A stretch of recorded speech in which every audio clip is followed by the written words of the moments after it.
Olá, minha filha, meu filho, amigos de Umbanda. Quem vos fala é o mentor Carlos e o nosso tema hoje é bem polêmico: o chamado.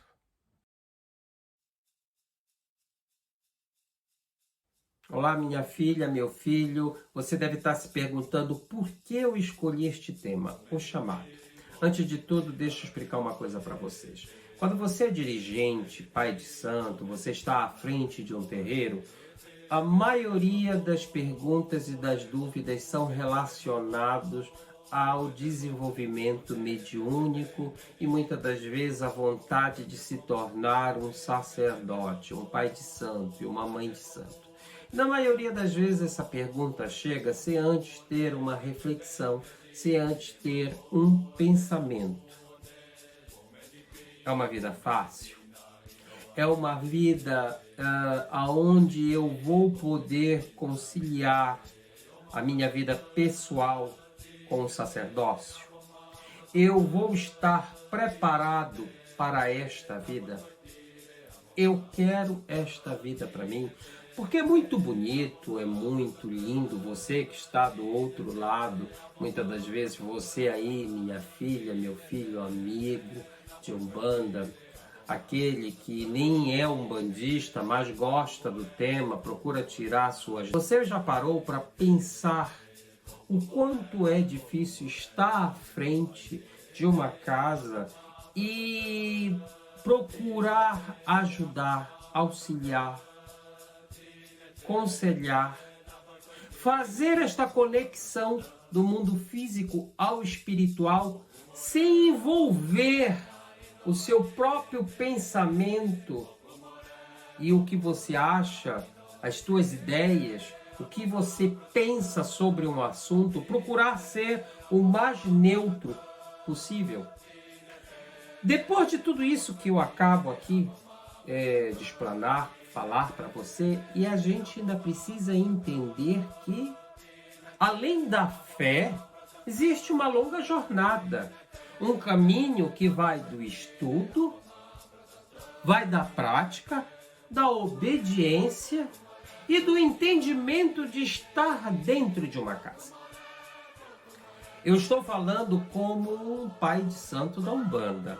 Então, para identificarmos se você é um médium aonde trouxe consigo essa missão de estar à frente de um terreiro, a gente precisa antes entender quais os motivos que te trouxeram para dentro de um terreiro. Aí eu vou acabar tocando em pontos que muitas das vezes são sensíveis, muitas das vezes são delicados.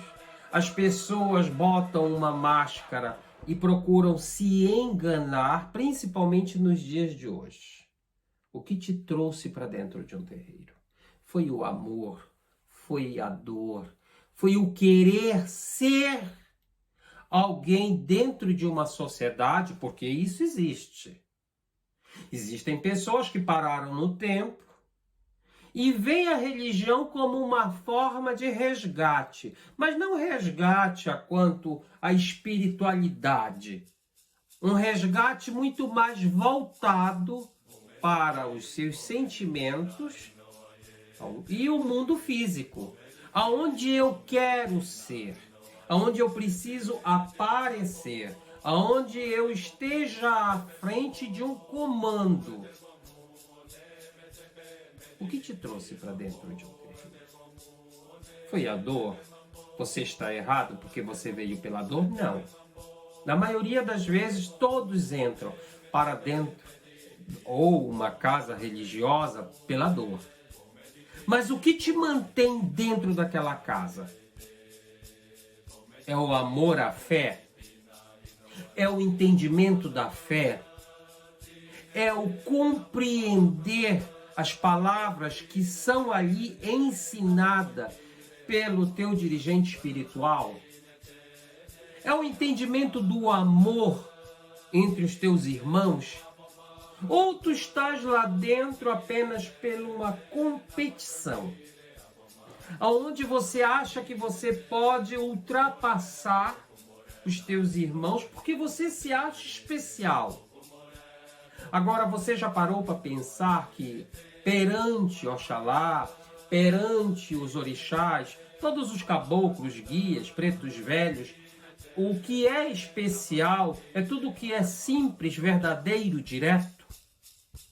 E muito dessas doutrinas estão se perdendo com o tempo, onde o ser humano e muitas das vezes os adeptos da religião estão se mascarando para poder agradar e, de uma certa forma, até mesmo manter os seus fiéis com falsas promessas, com falsos ideais, moldando respostas para filhos ou filhas que querem ter uma resposta pronta para a sua própria autodefesa.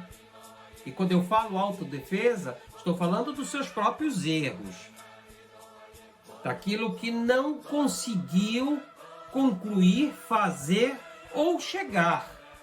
E buscam a religião para pegar o caminho mais rápido. Aí é que está o grande engano. Você precisa entender que a religião não é um caminho mais fácil. Pelo contrário, é um caminho longo, muitas das vezes dolorido, é um caminho onde você precisa se doar, você precisa ouvir. O ser humano não gosta de ouvir. O ser humano sempre está pronto a falar. Assim como eu, como muitos irmãos que fazem também trabalhos no YouTube, que fazem trabalhos nas mídias. Mas é preciso falar, mas também é preciso ouvir. Você que está aí do outro lado, que pensa um dia ser um dirigente espiritual, você está preparado realmente para ouvir?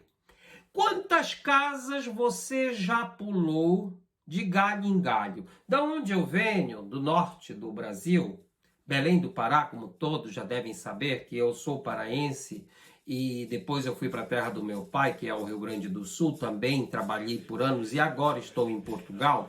Mas no Pará a gente chama o correr beira.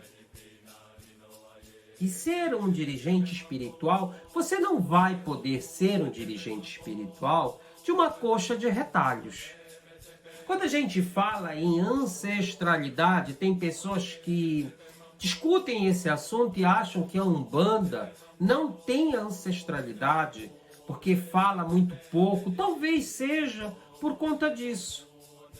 Talvez os filhos de Umbanda, eles não conseguem entender que estar dentro de uma casa, você não pode esperar respostas moldadas conforme a sua vontade e o seu querer, não é? Você não pode agir de uma forma eternamente como uma criança.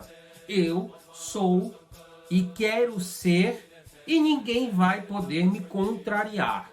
E por isso acaba ali, muitas das vezes, achando que aquela casa não é boa, que o dirigente, que o pai de santo, a mãe de santo se perdeu em algum momento, porque não disse o que a pessoa queria ouvir, e aí você corre para uma casa, para outra. Óbvio, cada um tem o seu direito, cada um faz o que quiser com a sua espiritualidade. Ensinamentos.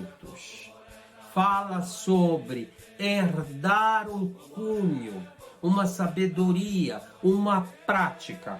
Quando você pega vários retalhos, você não é um tecido inteiro, você é uma coxa fraca, onde existem vários pontos. E aí você se pergunta, que tipo de dirigente espiritual eu vou ser? Existem algumas regras para ser dirigente espiritual que você precisa se perguntar. Eu sou capaz de ouvir a verdade como ela é realmente e aceitá-la? Eu sou capaz de entender os ensinamentos e aceitar para a minha vida? Eu sou capaz de compreender o que é a fé pensando num bem comum a toda uma sociedade, as pessoas que estão na minha volta? Eu sou capaz de entender que as divindades, elas não são manipuladas por mim, porque existe um grande mal, não é? Quando você ouve esse termo, que hoje em dia nem é mais usado pela federação, hoje em dia é usado zelador de santo, mas você ouve ainda falar em pai de santo, mãe de santo, o que que acontece? A pessoa acaba achando que o sacerdote, ele tem algum controle sobre a entidade e acaba ali criando um certo romantismo em ser um pai de santo e uma mãe de santo e chegar a um cargo que talvez não tenha conseguido de outra forma e com outros sonhos que a pessoa teve. E acaba esquecendo que é uma estrada dura, é uma estrada de espinhos, na maioria das vezes, porque você vai lidar com sentimentos de outras pessoas, onde você vai encarar gratidão, onde você vai encarar a felicidade, onde você vai encarar a depressão, onde você vai encarar a verdade como a falsidade e principalmente a ingratidão. E você tem que saber lidar com esses sentimentos. Não quer dizer que você tenha que ficar sorrindo, abraçar o ingrato, abraçar aquele que não se sente feliz e é capaz de qualquer coisa e achar que o mundo é belo. Não. Às vezes você precisa ser direto, verdadeiro, colocar a pessoa no seu lugar para que esta pessoa não ultrapasse principalmente um cordão fictício, mas que existe, que é o respeito entre as pessoas, o respeito entre as entidades, o respeito entre a fé, o respeito entre os ensinamentos. A porta de um terreiro sempre vai estar aberta para qualquer pessoa entrar. Fica quem quer. Ninguém é preso a estar dentro de uma religião. Até pessoas dizem assim, eu não vou me sentir bem, porque elas têm essa convicção dentro delas que a religião tem que servir a elas, mas eu não posso estar preso a uma religião. Por quê? Porque existem fatores, existem comportamentos, existem práticas como acender uma vela, orar, ter um comportamento moral principalmente diferenciado, porque você não vai ali ser um representante de uma religião ou estar dentro de uma religião, falar uma coisa, dizer uma coisa e entre as alcovas da vida, por debaixo dos bastidores ou das cortinas, fazer outra coisa. E quando eu falo de um comportamento moral, eu não estou falando somente o carnal, eu estou falando em ter práticas de respeito a quanto outras pessoas. E a religião, ela está muito bem relacionada com a doutrina, e a doutrina está muito bem relacionada com o comportamento. E que o sacerdote, ele tem que estar consciente de todos esses degraus que ele vai percorrer na vida dele, que ele vai caminhar. Então, não é fácil a pessoa estar dentro da religião, optar em aceitar. Eu não estou dizendo que todo mundo tem que aceitar, não é o pai de santo que vai escolher, tá ouvindo? Ninguém coloca uma arma na cabeça da pessoa para virar um pai de santo, uma mãe de santo, babalorixá. Eu acho que tem que haver um equilíbrio dentro da pessoa em o aceitar o chamado, o racional e o seu entendimento emocional. Agora a gente precisa entender que quem pratica a verdadeira religião, quem está dentro da religião, quem faz a sua parte todos os dias dentro da Umbanda, da fé, Ele não está lá pensando em passar a perna numa irmã, num irmão, em querer ser mais do que o outro, para chegar ao cargo de pai de santo ou de mãe de santo. Você nasce com essa missão, essa compreensão. E quem é que vai te ajudar a identificar se você é capaz? São os teus guias, são os teus orixás. E o teu pai de santo vai te estender a mão, vai te mostrar o caminho, vai te dar a compreensão do trabalho que tu deves fazer. Óbvio, tem preceitos? Sim, tem preceito. Óbvio, tem estudo? Tem estudo. Óbvio, você precisa guardar muitas das vezes a sua carne como pessoa, como ser humano, e entender a sua espiritualidade, você vai precisar.